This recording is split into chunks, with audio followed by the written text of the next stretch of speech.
Hello and welcome. Thank you all for being here today on this September 2nd, 2021. I am Nick Kanoki and I'm calling in from my home in Lander, Wyoming. Before we get today's session underway, I just want to thank our patron sponsors, ABS Quality Evaluations and ABS Group Company and Onuma System. Without their support, we would not be able to do programs like this and like our upcoming fall event. These are our organizational members, and they also help support all of the activities of the ALN. So we are very grateful for their continuing support. And one last plug before we get underway, Mark West will be our next guest on this show. So that's next Thursday, September 9th at 4 p.m. Eastern. And with that, I would like to say, if you're out there watching and listening, we'd love to hear from you. So please send in any questions or comments. And if we don't get to them in this first 30 minutes, it sounds like we can go into overtime and Mary will stay around to answer some more questions. And Mike Bordenero, take us away. Thanks, Nick. Thank you, Mary Adams, for joining us. I am very excited about this. I came across or met Mary Adams because Jim Dieter is working on the ISO 55000 rewrite, and there is a focus on multiple levels of establishing value. And he introduced me to this concept of 6 capitals, and he found an article that Mary wrote on 6 capitals, and the title is 6 capitals, or is it 7? It's just the concept of, valuing things by more than just one financial bottom line. And the article had the best introductory paragraph I've ever read in my life. So I just immediately said, I'm reaching out to Mary, I've got to talk with her. Our first talk, an hour flew by like that. And I said, we've got to get you on ALN Thursday at 4.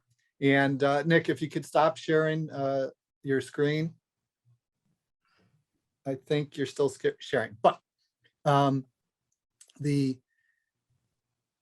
thing that I'm excited about is sharing what Mary has to offer with our group, because we've been focused on physical assets.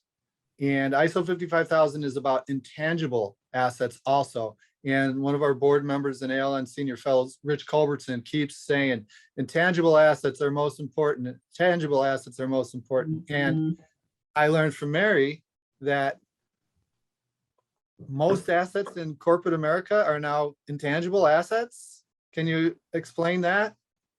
Yeah, sure. And thanks for having me, Mike. I think one of the things I'm especially excited to be here because there are so many innovative and exciting things that are going on in different parts of the business world. And sometimes we discover each other and we're like, oh, you're thinking about that too. So I think this is a really good example.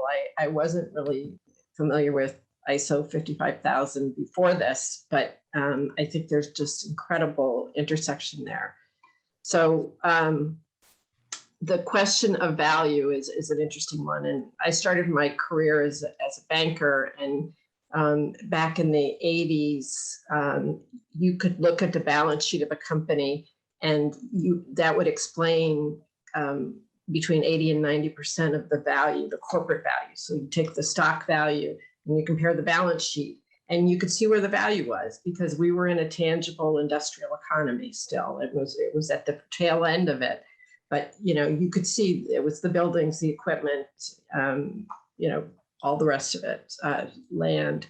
So what happened in the interim? 2 huge trends. One is the rise of the computing power. So the personal computer, then, the internet, then all of our internet-enabled devices. So that created a whole lot of new sources of value for companies. And then also the shift away from the idea that companies are only responsible for their own profits and their own success, and that they have no responsibility for the larger ecosystem that they exist in. And, that's about climate change. It's about all kinds of environmentalism. It's about so many social movements that are happening. So those two kind of mega trends have gotten us to the point where now value is completely flipped. And if you look at the balance sheet of the average public company today, it only explains about 10 to 15% of the total corporate value. And so there's no formula. Nobody can tell you exactly where that value is, because we live at the kind of the cusp of this huge change. But that's like a really good key indicator that something has changed and we need to think differently. And what are some of those other values? Is it like intellectual property, copyrights, brand? Right.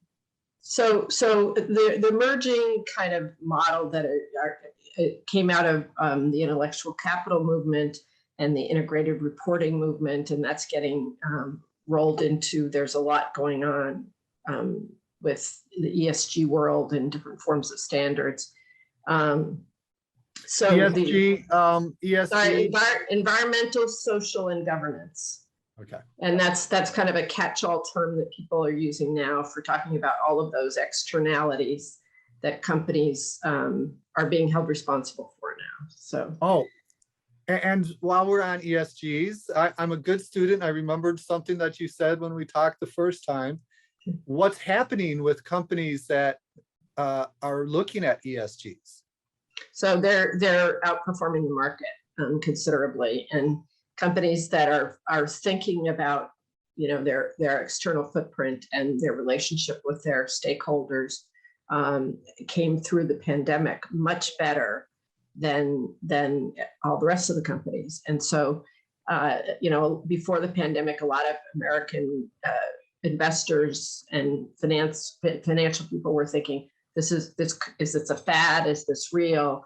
And then people are seeing the results now, and it'll be a while before the academics validate everything, but there's a clear difference in the performance of the companies that do engage, because they have higher trust, they have better knowledge, more flexibility, because they have better relationships with their stakeholders. Is there an example of a company that you can think of that? I mean, you can think of almost every, why did one shop stay open and why does another, close? Gotcha. Okay. Just in my local neighborhood, a restaurant that's remained and a restaurant that hasn't. Yeah. Right. Yeah. And just multiply that by, by a lot. Right. And the companies that were able to completely shift their business model, or maintain better relationships with their customers, the loyalty thing. So there, I should get to a marquee example, but I feel like there's so many around us that, very successful companies and others. So basically, go ahead. It makes sense that if you're thinking about environmental and social and governance issues, you're going to be more responsive to conditions, and therefore you'll probably survive a pandemic better than someone who isn't ESG oriented. Right. And it gets back to stakeholder engagement. If you're having conversations, if you're thinking from the perspective of the people who are part of your value, then you're going to be better prepared for emerging trends and frankly for emerging opportunities, right? That's the flip side of this, is that all of these huge changes in our economy are also opportunities, right? So, if you can find the way to navigate around them, then you're in much better shape. So if I can, I'll go back to the 6 capitals. Is that? Oh, please. That was going to be my next question. Yeah. Well, that was the question, but we kind of did that off topic. But so, we're all familiar with financial and what people call manufactured. So those are fixed assets, right? So financial is the first kind of capital. Manufactured is the second. Those have always been on the balance sheet. We all understand those very clearly. There's another category that people have all kinds of words for it: intellectual capital, structural capital, organizational capital. But what it is essentially is everything that's inside the computers, right? So, in asset management, obviously you keep track of the computers you own, but the value isn't in the computer. I mean, that's a commodity. The value is how you're using it. So what's the data that you're using? What are the processes that have grown up around something? So that's a really powerful capital, and we can come back to that in a second. Okay. But those are the three big ones that a company owns. So financial, manufactured, and structural or organizational capital. Then there are these, what I like to call attracted assets. So human capital is a good example, right? Yes, you can have a certain level of control of your employees, but you don't own them. You have to attract them. They have to want to be there one way or another. Relationship capital, that's with your customers, with your suppliers, with your community. Again, that's licensed to operate. They choose to do business with you. You earn their support and their involvement. And then finally, natural capital is the sixth of the model that is being used most broadly. And that in some cases you can own land, you can own water rights, but they're, all the garbage, all the carbon dioxide, wastewater, all those things are part of your use of natural capital, and increasingly companies are being held responsible for that. And then when I talk about a seventh capital, I talk about strategic capital, because there's nothing holding all those things together unless you have a business model, you have a culture, you have a reputation, all these things that are kind of the core of it. It's like the nucleus of all the capitals. So why do we do that? It's just like any other exercise of, what would be your first thing if I showed you a new, building or an asset that needed to be managed? You'd want an inventory.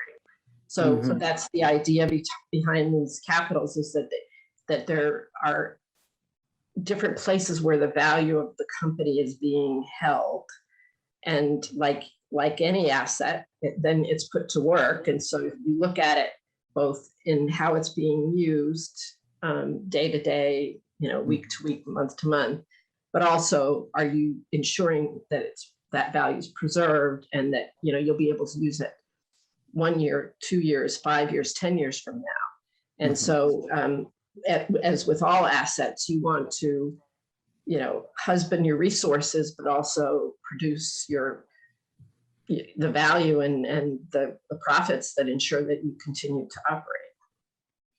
Excellent. And that's why I was so excited when we first talked, because what you're saying here is perfectly aligned with what we're trying to do and educate people how to use ISO 55000 as a strategy checklist, basically.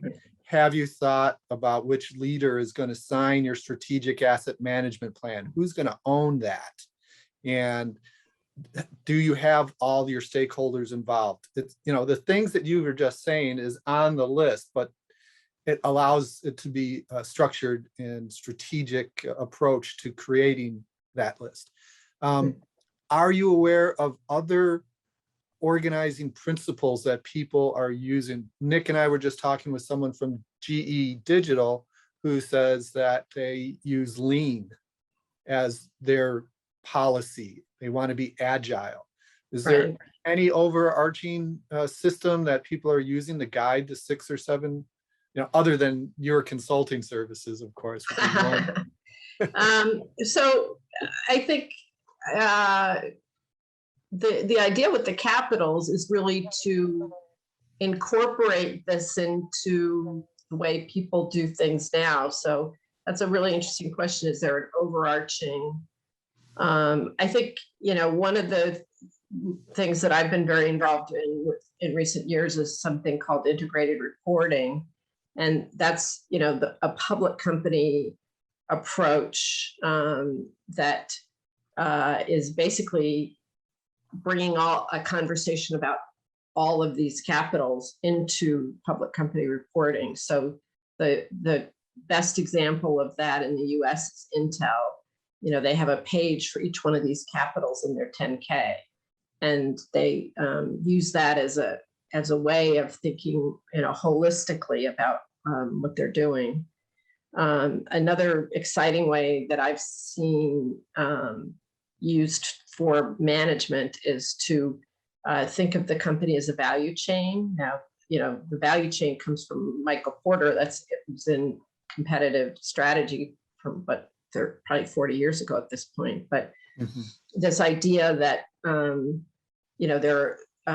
you could break down an organization into the components of the jobs to be done and how, then figure out how all of those fit together, and then integrate the different KPIs and the different capitals and all the costs so that you really get where you have like a true cost ownership, a true understanding of what's going on and actually how do you move the needle, because now you're looking at what's actually happening, not just kind of, from the outside in, creating a system that doesn't integrate with what people are doing every day.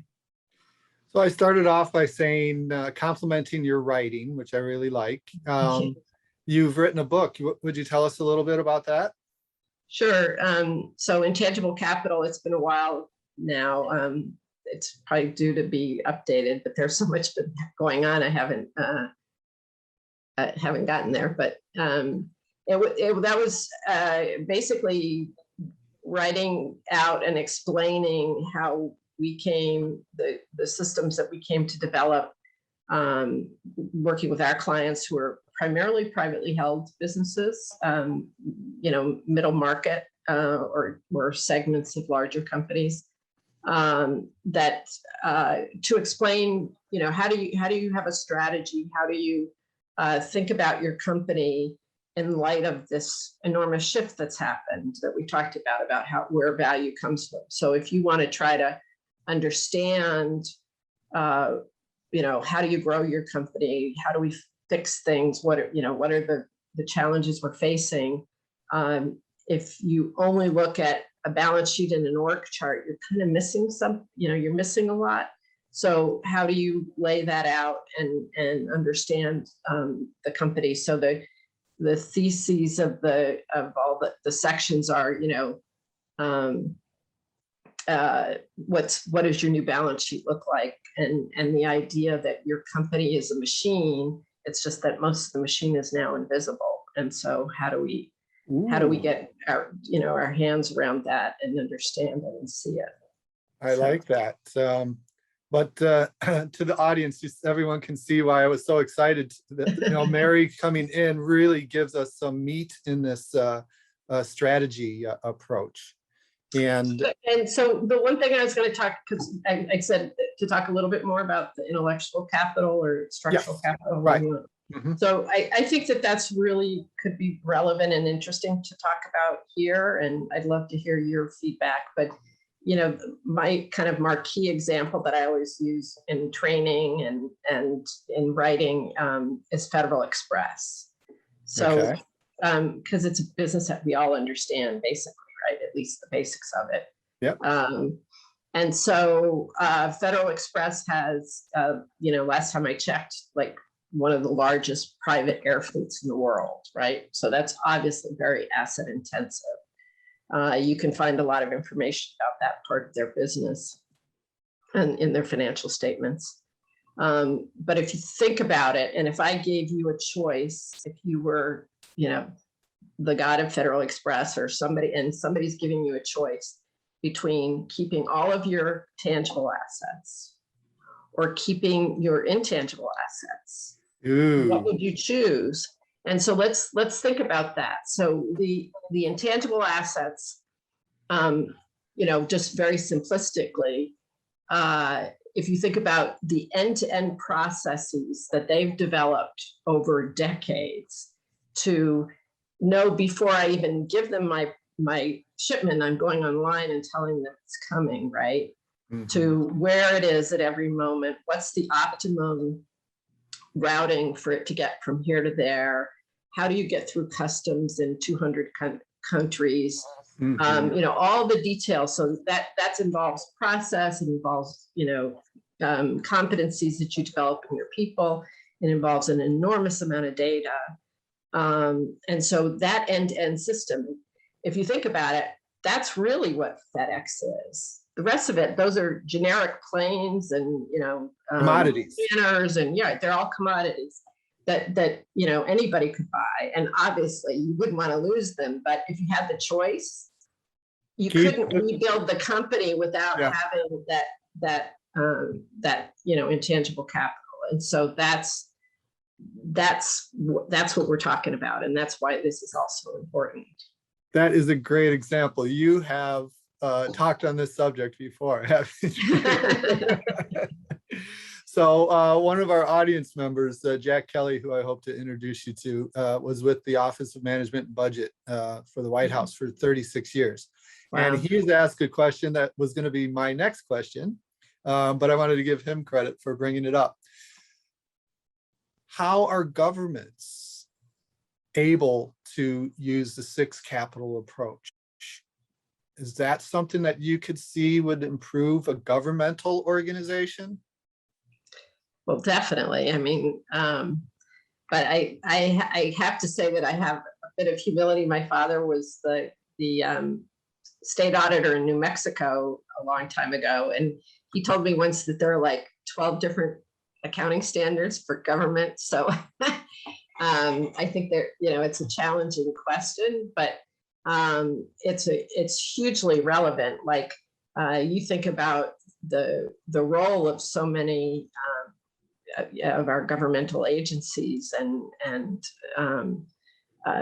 different services that they provide to, you know, to cities and counties and to people, and you know, it's all about the intangibles. I mean, obviously you want to keep track. I mean, just what we just said about FedEx. If we picked an example like, I don't know, the IRS, I mean, that's all about data and learning and processes and you know, so how do you, the only way that I know to keep track of something and to improve at it is to actually be as deliberate about those assets as you know how to be about tangible assets, right?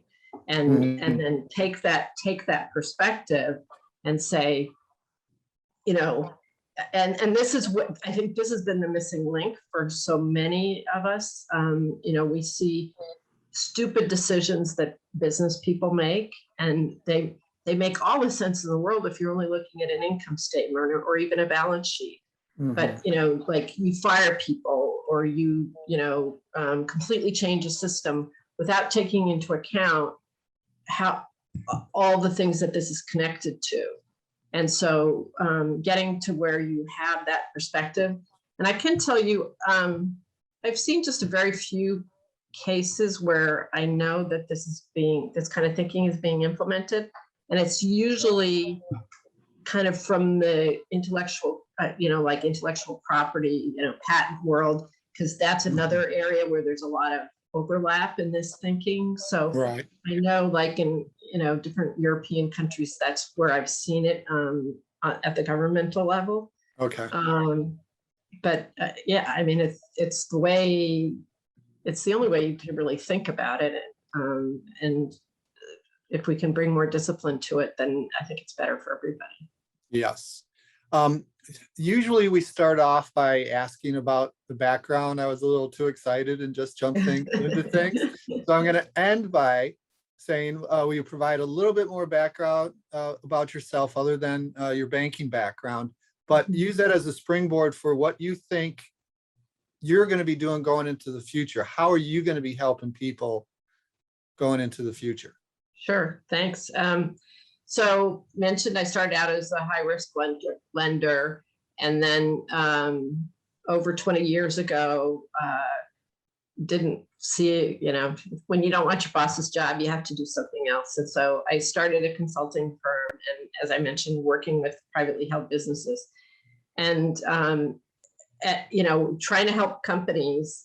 I felt the lack of some kind of system, so that's how I got involved in all this.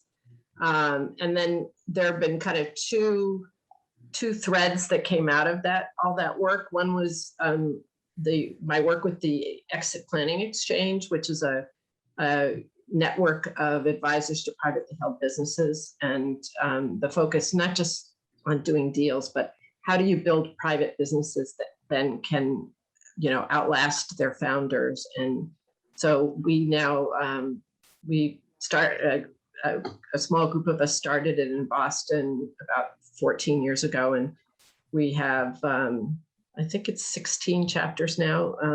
It's really started growing quickly, so that's an exciting thing. And then in the intangible capital space, the thing that I'm most excited about right now is a project that I'm working with a software company that came out of the IT world that basically uses the value chain to as a metaphor, and then or as an organizing principle, and breaks down what a company does. And then in each link of the chain, you can look at what are the total costs, what are all the resources you're using, what are the KPIs that are relevant, and look at it in an integrated way. Because that's the hugest challenge here is how do we integrate? Analysis is easy, synthesis is hard, and seeing how pieces fit together and getting meaning out of it is where I think there's a huge opportunity. So and I think the ESG thing is a good catalyst because investors are demanding that companies are bringing in more KPIs and different metrics.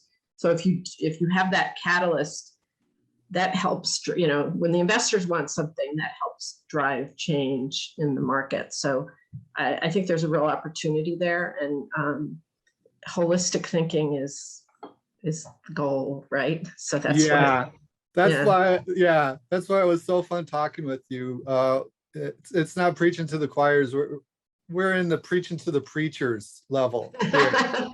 And there are a lot of good people are on the list. You don't know them, but I'm so happy to have the audience that we've had. Matter of fact, Jack Kelly is going to join us. And before Nick does his routine, I'm going to say that in overtime, and you said you would stick around, so thank you. I'm going to talk to you about a program we're doing with the Government Financial Officers Association on urban wealth funds. Oh, cool. Yeah. And before Nick starts, I'm also going to say that event is on September 28th. So you can register for it on I'm not telling you, Mary, this is for the commercial for the audience. But if you're interested, I would write it down. And on the 16th, we have a program with the Australian Asset Management Council, which has been around for 31 years. And it's quite an honor to be doing success story web programs with them. And that's on the 16th. Again, you can find that on our website. So, okay, Nick. Well, I'm not here to cut anyone off, as you know. I'm just here to say thank you to our patron sponsors, ABS Quality Evaluations and ABS Group and Onuma System. These are really cool organizations, and if you want to find more out about them, you can go to abs-qe.com, abs-group.com, or onuma-bim.com. And we are grateful for their support as well as our organizational members. Without their continued support, we would not be able to do programs like this every week or our informative newsletter every week. So big thanks to them. And one last plug for next week's event, September 9th, 2021 at 4 p.m. Eastern. We'll have Mark West on the show, so stay tuned for that. And it looks like Jack Kelly has joined us. Yes, Jack, before I introduce you, I want to say that Mark West is with ABS Group, And we're really excited to be having him involved.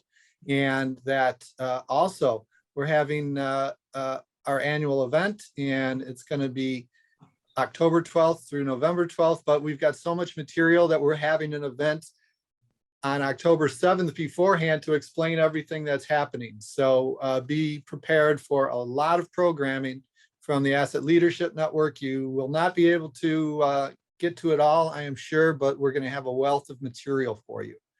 And again, Jack, before starting, let me finish up with this urban wealth fund approach. Dag Detter wrote The Wealth of Nations, a book that explains, are you familiar with that, Mary? Okay, he spoke at the National Academy of Sciences as our keynote for, I believe that was the year the book came out, 16 or 17. Anyway, now he's worked with the Government Financial Officers Association to establish the value of generating urban wealth funds, which takes municipal or local government assets that can be commercialized and generate value for the municipality outside of their tax bases. And I'm looking forward to finding out what they're saying about that. And Governor O'Malley, the former governor of Maryland, has accepted our invitation to keynote that. So he'll probably have a couple of examples. So now it's my pleasure to introduce Mary Adams and Jack Kelly. So Jack, what did you think about Mary's answers to your question? I loved it. I mean, so you mentioned earlier that Jim Dieter was working on the revision of ISO 55000, and I'm on the same working group with Jim and doing that. And what's been so interesting to me in this process is learning about what to me are new ideas like the 6 capitals. And Mary, hearing you talk about it, and I love your FedEx example. It's an exciting time to be thinking about asset management because we're thinking about it so much more broadly than it's been traditionally thought about. And a couple of other things. When I think about I was a troublemaker that asked the question about government, and because what's interesting in government, there are a couple of emerging ideas, I guess I will say, that government has been working on for a while that to me may intersect with this. One of them is customer experience. And so, and that's a friend of mine, Martha Doors, is a big proponent. She when she was with the federal government, she was with the Office of Government-Wide Policy. Actually, no, she was with the Office of Citizen Services in the General Services Administration. And she was a big leader and a big proponent in customer experience policies. And she's got a consulting company now that promotes that, and she has a newsletter and all that. So that's been something was relatively new on the scene from my career perspective. And the other one, and this has become a really hot issue these days, is advancing equity. So it's another way of looking at what government's responsibilities should be. And to me, I don't know where that fits in the 6 capitals, but I'm sure it fits in there someplace. Yeah. And it's maybe the human capital part. Anyway, but my overall point is people are now thinking about assets in a much broader way than I've ever thought about them before. And I love your comment from your dad about all the different government accounting systems. One of the things, it's one of my pet peeves. I was part of a presentation to a college group out in California, telling them how the federal government is different than the private sector. And one of the ways, and this is not something I'm proud of, but in the government, you have, the budget process asks you to estimate your costs in a certain way. It's basically accrual-based accounting. The financial reports, the financial reporting standards that the government uses actually cause you to report your expenses in a different way. So you can't do the usual, plan versus actual kinds of comparison that you can in the private sector, which I think is absolutely horrible. I mean, I just think that's a rabbit hole. I'll try not to go down. Reserve accounts that get created. So a couple things about what you were saying, Jack.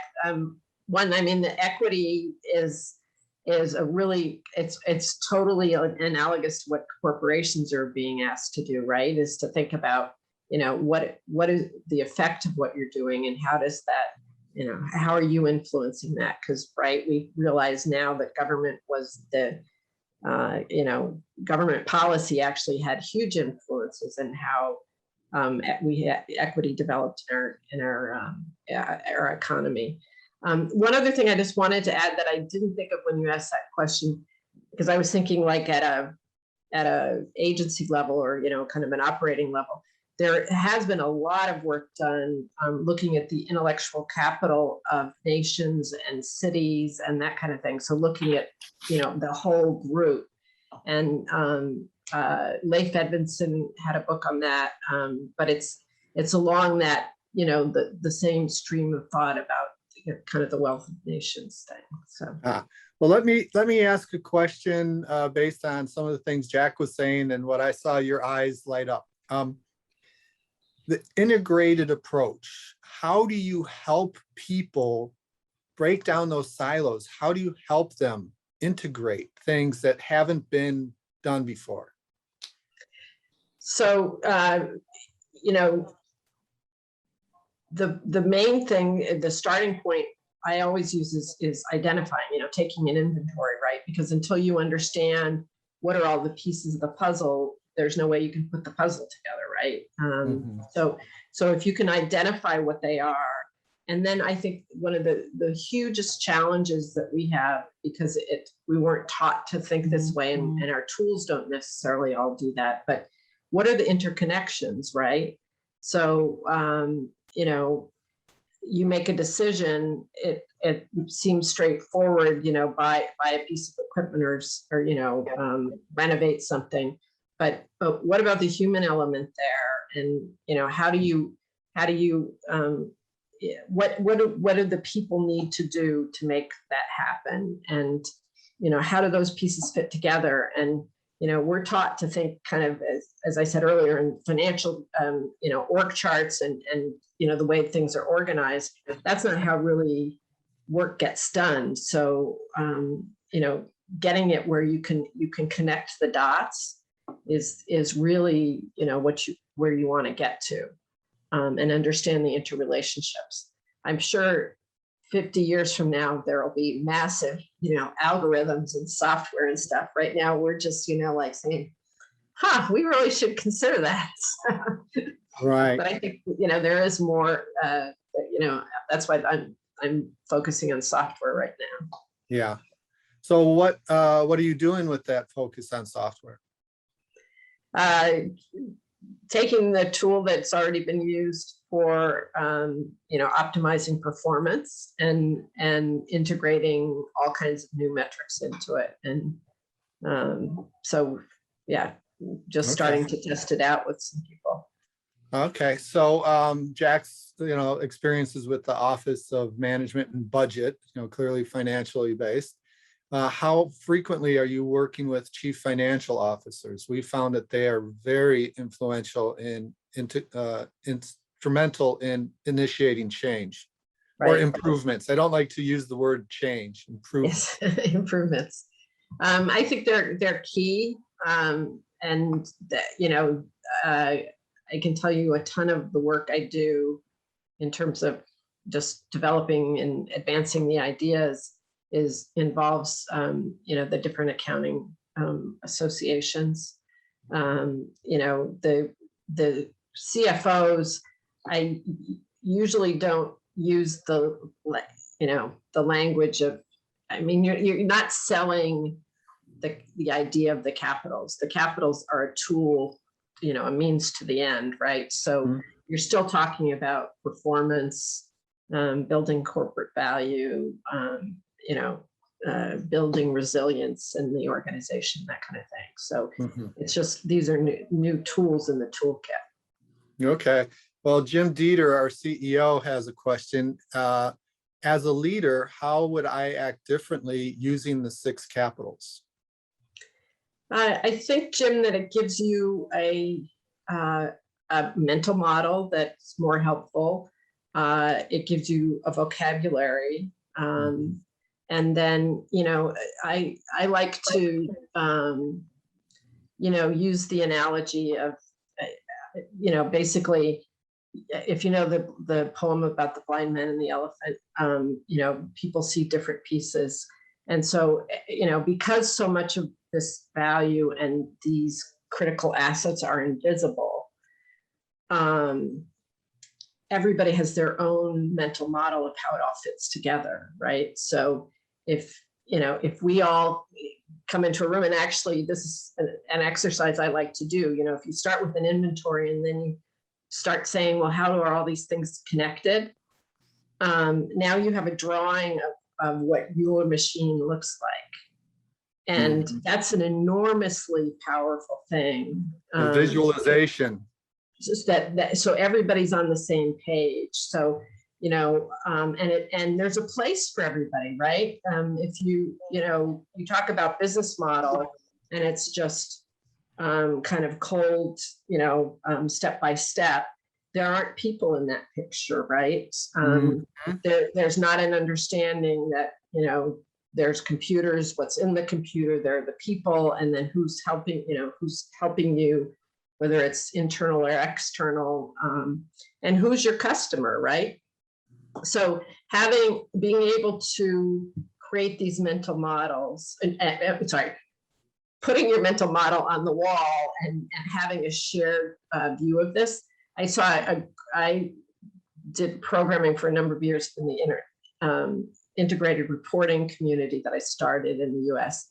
And there was a woman from Etsy who showed the model that they had developed. And, it doesn't really matter what it looked like, but it was like, resources came in, there was a circle, things went out. I mean, it was their model, and it was how they explained who they are and what they do. And there are a lot of examples like that of public companies that, have come up with a model that references different capitals that, a visual does a lot to back up what we're saying, but what we're saying is kind of abstract. I see what you're talking about. The visuals help you say that. Jack? So I just want to, Mike, correct one thing you said about my background at OMB.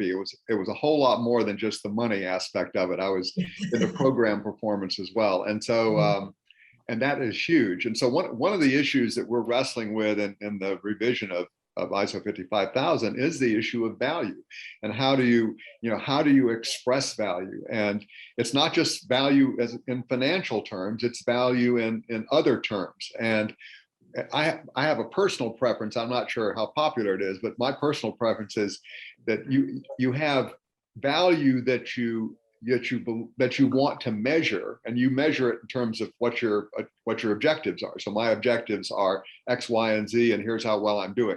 So anything that you can anticipate and want to focus on, you should be able to create a KPI for it.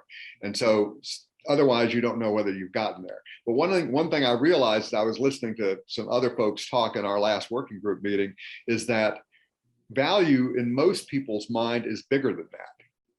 But I'm a quantitative guy. So if you can't measure it, how do you know if you've gotten there?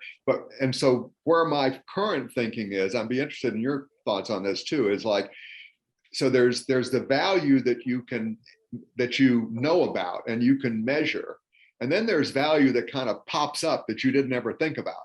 And so and that's important too. So it's being able to not only have your normal reporting mechanisms out there that are based on what you know and what you want to do and what value looks like to you, but then you also have to somehow, and I don't know whether this is surveys or whatever, I don't know the mechanisms for doing this, but you need to be able to capture things you hadn't anticipated, and when you capture those things, evaluate them like this was a good thing or a bad thing. So, and that's the tricky part. I have no idea how you do that, but that's something worth doing. Yeah. So the word value is so loaded, right? Because value to whom, value what, and in the corporate realm, then you have the stock market value, which has, is a completely independent process, right? Don't get me started on that. The Yeah. stock market's a casino. Yeah. So, I knew you guys would hit it off. I knew it. but so one of the things that I think is really interesting and is overlooked, because you come in with all this new thinking and we say, oh, well, we're going to think about all this in different ways. And so we neglect the fact that we're still spending money on things, right? And the accounting model is broken because, and with good reason, but we don't have a solution to it yet, that especially for the non-owned assets, but also most of the intellectual assets, it's, you're spending money, it shows as an operating cost. It's not put on the balance sheet, but it wasn't really an operating cost. It was an investment in your capability and your resources, right? And so we don't have a solution to that, right? But we can't just throw up our hands. What we have to remember is we are spending money on that. And so finding the, extracting and saying, what is our total cost of ownership of this asset, whatever it is, and how does spending money, what's the, capacity of that, whether it's, how many users it can serve or whatever it is. So, we spend the money, what's the capacity? And then how does the needle get moved with the different KPIs? It's all value, right? I mean, one of the ways we do it is to link KPIs to the different capitals, just so that you begin to, make it a little more visible and understandable. So, Jim just said non-owned assets. So that's why I like to call them about that, but I'm I glad you like to caught say yourself. attracted assets, right? Because people are lending you whatever it is, and it's part of your value creation machine, right? So a business loan would be a non-owned asset because I have to pay that back, or?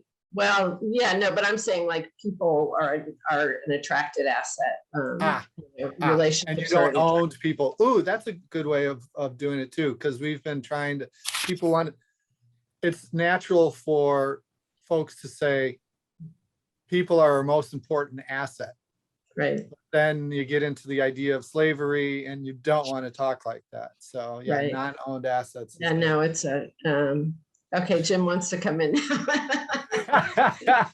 I knew this was going to go long. This is a great one. That's funny. But can I tell a little story, just because I think it's please, a really while fun one, Jim and is it's coming on. good to have. There's a grocery chain here in New England called Market Basket, and there was two sides of the family were involved since the beginning. It was founded by two brothers several generations ago, and one side of the family was involved, the other side of the family wasn't, and they didn't like the way the guy was managing it. He did a lot of really enlightened things. Anyway, the other side of the family kicked him out, and within roughly 30 days, many of the employees walked off. They weren't unionized, but they walked off.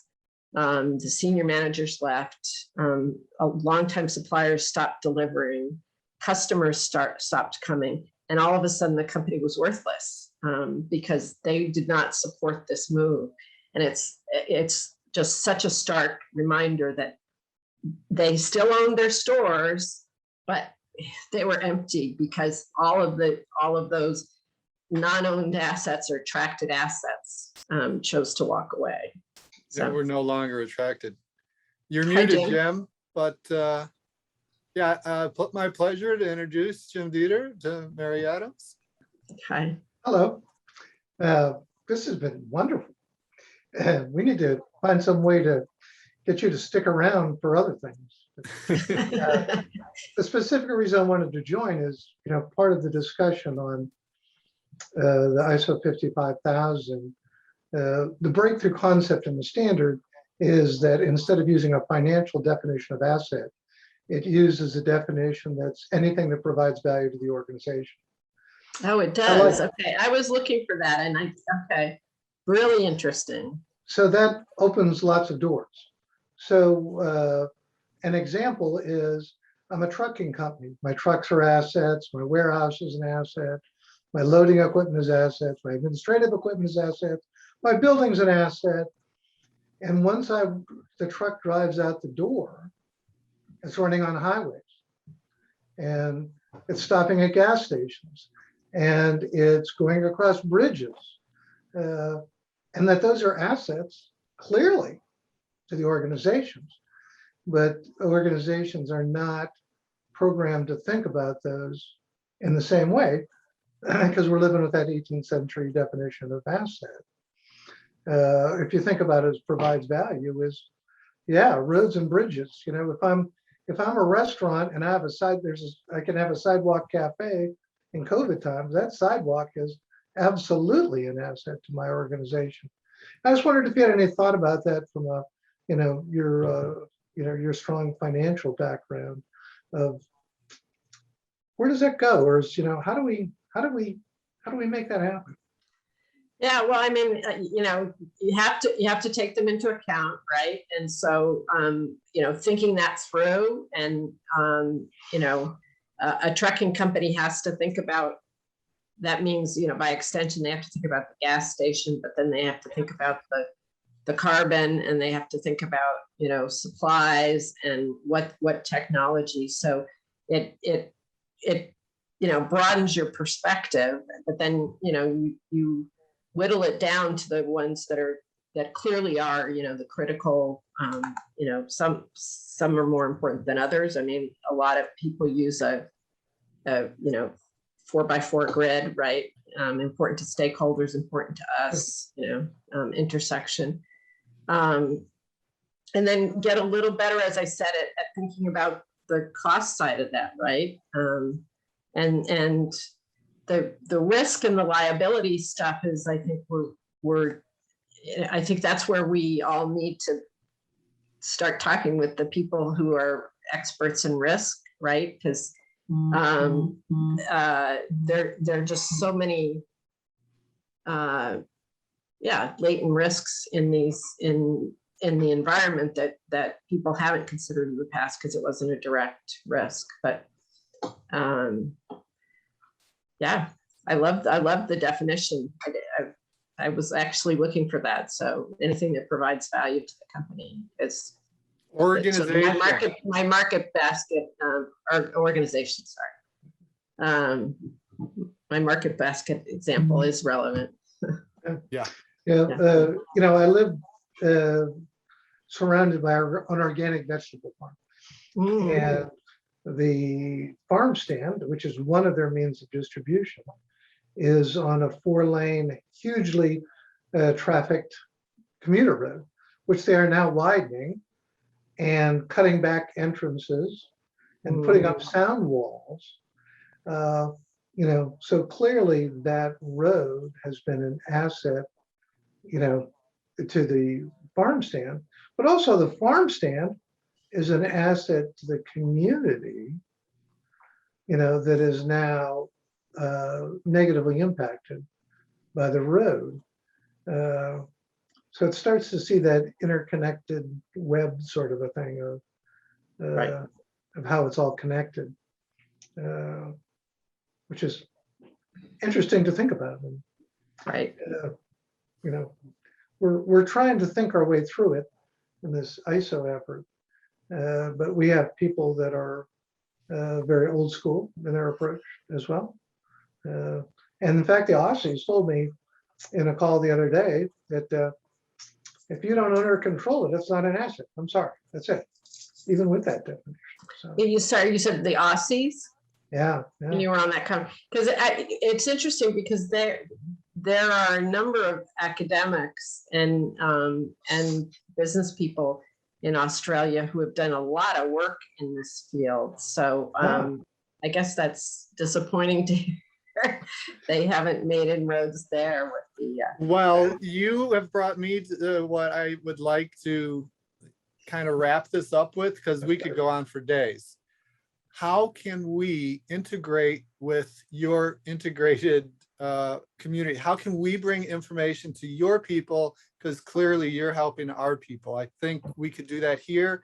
And we're starting a relationship with the Australian Asset Management Council. So maybe we can also provide some information over there too. Do that yeah, linking. no, so this integrated reporting community kind of went on hiatus for a while during COVID, but it was less about that and more about all the shifts of their, like, you know, alphabet soup, everybody's merging, and, you know, but basically the outcome is going to be hopefully a much more simplified set of standards for people for reporting on some of these things. So, you know, we'll be starting some programming, and I think people will be fascinated to hear about ISO 55000, because I think it's very relevant. And then, yeah, and then we'll see. I mean, I think in the accounting communities, I think there's you know, people that start thinking about the multi-capital model, then, you know, the next question is, well, what do you do? You know, what are we doing? You know, and how do we manage it? And I think, you know, your standard is a really important ingredient of like the strategy that we should all have going forward. Well, deal. We will continue. We'll continue communicating, and I think we'll be bringing some good stuff to the world. So thank you for joining us, Mary. Thank you to all the attendees. So many stuck around. You know, Yeah, 90%. great chat. Thank you. Yeah, this was really good, and we'll be in touch. Well, thanks, everybody. Yes, I can't wait to keep talking. All right, bye for now.